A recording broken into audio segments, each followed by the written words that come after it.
Hey, ladies and gentlemen, this is Carmine Sabia for Explain America, and Republican firebrand Representative Nancy Mace blew the doors off the Biden administration at today's first impeachment inquiry hearing. Before we get started, please make sure you like, comment, share, and subscribe. Those little things really help us out, and they help our channel continue to grow. Nancy Mace was in rare form. Look, this impeachment inquiry is super important. And I think that if the networks cover it and if the media reports these things as they should be reported, and the evidence is seen by the American people, Joe Biden is in a lot of trouble in 2024. You have to understand, even if he gets impeached, the Senate's not going to remove him. It's just not, the votes aren't there. It's a Democrat-controlled Senate. The votes aren't there. It's not going to happen. So what we have is we have this impeachment inquiry and possible impeachment, and it's really for the American people. The American people are going to go to the voting booth, and they're going to decide if Joe Biden gets impeached, in essence, by kicking him out of the White House in 2024, if that's what the American people decide. That's why these hearings are so important. And when Nancy Mace went off the rails today, and she cursed a little bit, we're going to be honest, got to warn you that before you watch it, she had every right to, because the media, the Democrats have lied about what's actually happening.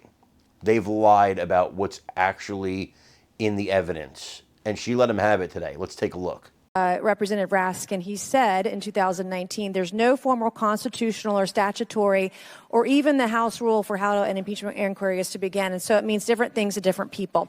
I don't want to hear another word from the left or anyone across the other side of the aisle about impeachment inquiry. This is complete and total hypocrisy this morning.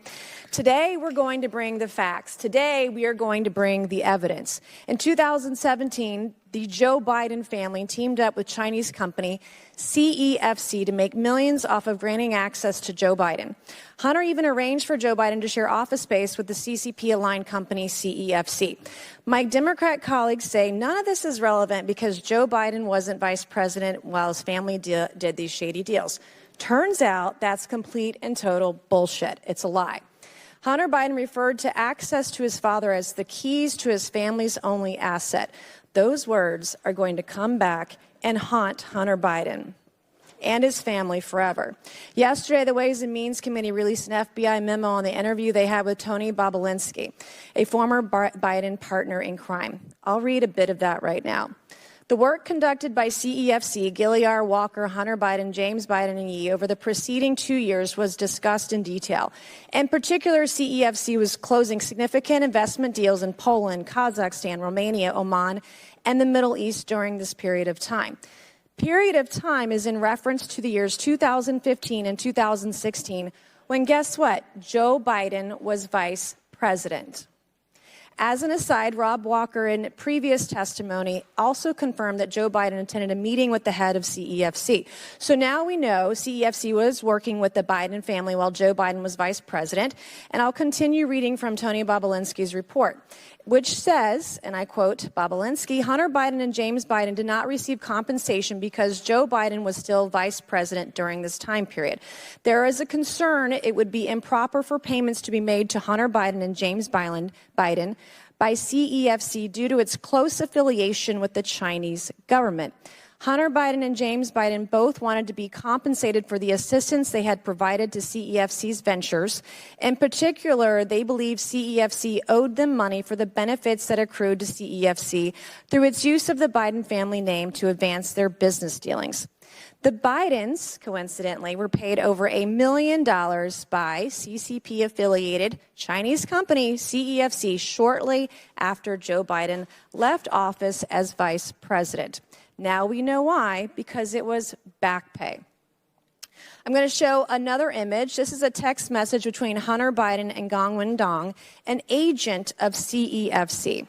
Hunter says, my uncle will be here with his brother, in all caps, who would like to say hello to the chairman.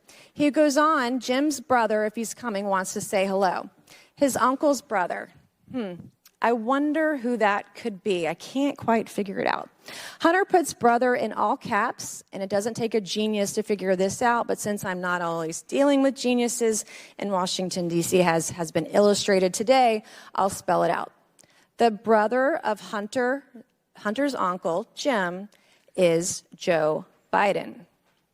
Why was Hunter so secretive about his father? I'm going to tell you why. It's because Joe Biden didn't want the American people to know he and his family were getting paid millions and millions of dollars from a company closely tied to the Chinese Communist Party. CEFC knew paying Biden family members was bad, so they covered it up. Hunter knew Joe Biden hanging out with CCP businessmen would be a bad look, so he tried to pull a genius move on us with this whole my uncle's brother bullshit. We already know the president took bribes from Burisma. I also want to add, betraying your country is treason.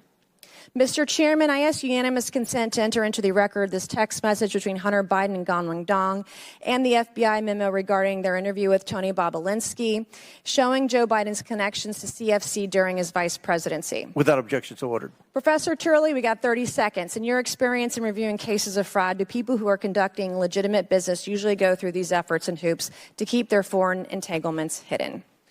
Yes, the issue with influence peddling is that it can, in some circumstances, be legal, but it's not something that necessarily is made public. The public does not buy into the idea that you can sell your family brand if it's influence peddling.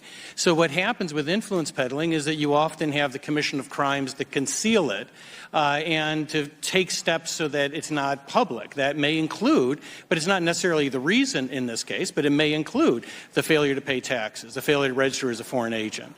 And part of the purpose of an inquiry is to see if there is a linkage between those acts and, more importantly, a linkage to the president. Can I briefly respond to the earlier attack? You may have additional questions. I don't want to take your time. Mr. Chairman. I'm sorry, the gentlelady's over time, Okay. but we'll work with you on that because I do think you need to respond to that ridiculous statement. Now, Chair recognizes Mr. Khanna for 5 minutes. Thank you, Mr. Chairman.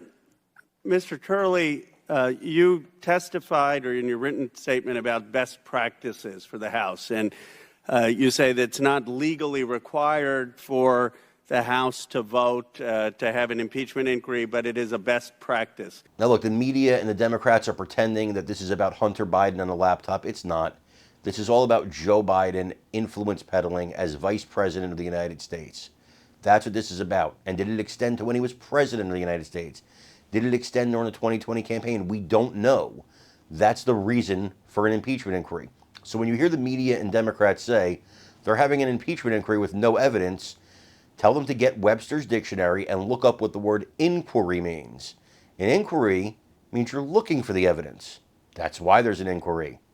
They have some evidence to go on, but they're looking for more. That's the entire point. That's why this is not an impeachment. It's an impeachment inquiry. Folks, let me know what you think about this story and Nancy Mace's performance in the comments section. Also, please remember to like, share, and subscribe. It really helps us out. I'm Carmine Sabia. This is Explain America. We love you guys. God bless you. Take care, everybody.